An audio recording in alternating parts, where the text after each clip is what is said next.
नमस्कार, मैं हूं पीयूष तिवारी और आप देख रहे हैं इंडिया न्यूज़ डिजिटल। हमारे साथ सीनियर जर्नलिस्ट यशवीर कादयान जी हैं और आज हम चर्चा करने वाले हैं अंबाला के लोकसभा सीट पर। बहुत बहुत स्वागत है आपका इंडिया न्यूज़ डिजिटल में सर। शुक्रिया पीयूष।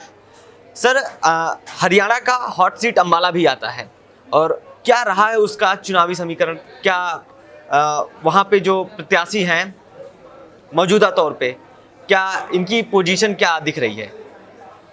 ऐसा है पीयूष, सबसे पहले हम इसके लोकसभा सीट के इतिहास पे बात करते हैं। जी। ये काफ़ी पुरानी सीट है। जी जी। 1992 में जब ये चुनाव हुए तब से अंबाला में चुनाव हो रहे हैं और उस समय इस सीट का नाम शिमला अंबाला होता था। तब से ये अच्छा। आरक्षित है, रिजर्व सीट है और तब से लेके आज तक ये आरक्षित है।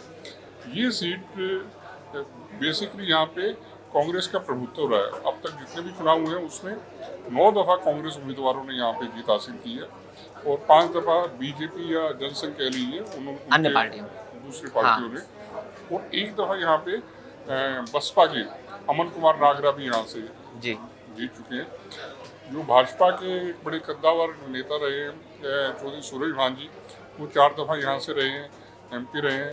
वो लोकसभा के डिप्टी स्पीकर भी रहे जो वाजपेयी जी की सरकार में, और बाद में वो राज्यपाल भी होने, यूपी के गवर्नर रहे, हिमाचल के गवर्नर रहे, और इसी तरह से कांग्रेस ने 4 दफ़ा यहाँ पे सीट जीती है, वो डॉक्टर राम प्रकाश। जहाँ तक आपने मौजूदा समीकरणों की बात करी है, तो यहाँ पे बीजेपी ने बंतो कटारिया जी को उम्मीदवार बनाया है। बंतो कटारिया जी के पति रतनलाल कटारिया जी अंबाला सीट से 3 दफ़ा सांसद रह चुके हैं और केंद्रीय मंत्रिपरिषद का हिस्सा थे। मोदी जी के साथ वो मंत्री भी थे, लेकिन पिछले दिनों उनका निधन हो गया।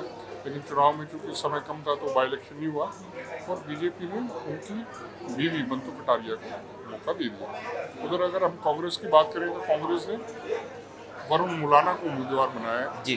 जो कि मुलाना से अभी विधायक भी है कांग्रेस के, और उनके पिता फूलचंद मुलाना जी वो भी हरियाणा कांग्रेस के बड़े नेता रहे हैं। वो कांग्रेस के अध्यक्ष रहे हैं, विभिन्न सरकारों में मंत्री रहे। अंबाला लोकसभा सीट में 3 जिलों में विभाजित है, अंबाला, यमुनानगर और पंचकुला। हाँ। इसमें 9 विधानसभा की सीट आती हैं। पंचकुला में तो पंचकुला और कालका, तो पंचकुला से फिलहाल ज्ञानचंद गुप्ता बीजेपी के विधायक हैं, जबकि कालका से कांग्रेस के विधायक हैं प्रदीप चौधरी। अगर बात करें हम अंबाला की, तो अंबाला सिटी और अंबाला कैंट और मुलाना और नारायणगढ़, ये जिले की 4 सीटें हैं। हाँ। जिसमें से दो सीटें वो बीजेपी के पास हैं, अनिल विज जी हैं और असीम गोयल जी विधायक हैं, और नारायणगढ़ से जो शैली चौधरी और मुलाना जो वरुण मुलाना है वो मुलाना से। अब रहा तीसरा जिला यमुनानगर। यमुनानगर की 3 सीटें इसमें आती हैं, यमुनानगर, छछरौली और जगाधरी। तो इन सीटों पे यहाँ पे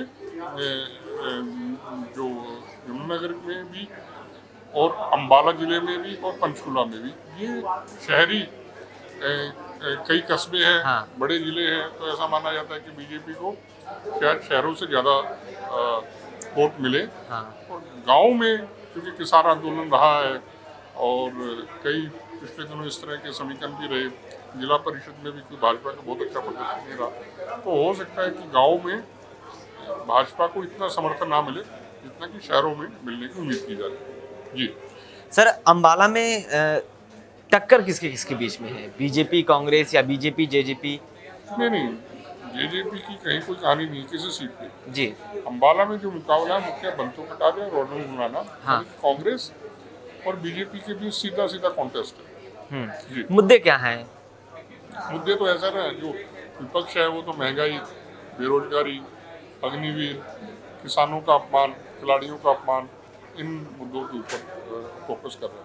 और जहाँ तक बीजेपी है, वो प्रधानमंत्री नरेंद्र मोदी के चेहरे पे चुनाव लड़ रही है। मोदी जी की गारंटी, मोदी जी ने के विकास की परियोजनाएं, विकास के काम, धारा 370 को जैसे उन्होंने ख़त्म किया। हाँ। राम मंदिर बनवाया और बहुत से क्षेत्रों में जो देश ने विकास किया, जैसे एयरपोर्ट हो गया, रेलवे इंफ्रास्ट्रक्चर हो गया, रोड इंफ्रास्ट्रक्चर हो गया, उन सबको ये मुद्दा बना रहे हैं कि मोदी जी के कार्यकाल में भाजपा की सरकार के समय में बहुत ज़्यादा विकास हुआ, लेकिन कांग्रेस के समय में नहीं हुआ। अम्बाला में जनता का वोट सर किस तरफ झुकता हुआ दिख रहा है?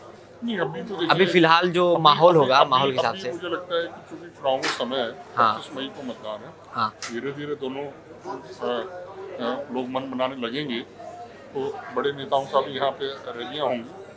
तो फिलहाल मुझे लगता है कि इस सीट के ऊपर कांटे का मुकाबला। जी। तो ये थे हमारे साथ यशवीर काद्यान जी, सीनियर जर्नलिस्ट हैं, और आज हमने अम्बाला की सीटों पर चर्चा की, अम्बाला के इतिहास के बारे में जाना और वर्तमान में क्या पोजीशन है अम्बाला की। ऐसे ही नए नए खबरों से जुड़े रहने के लिए आप बने रहें इंडिया न्यूज़ हरियाणा के साथ। धन्यवाद।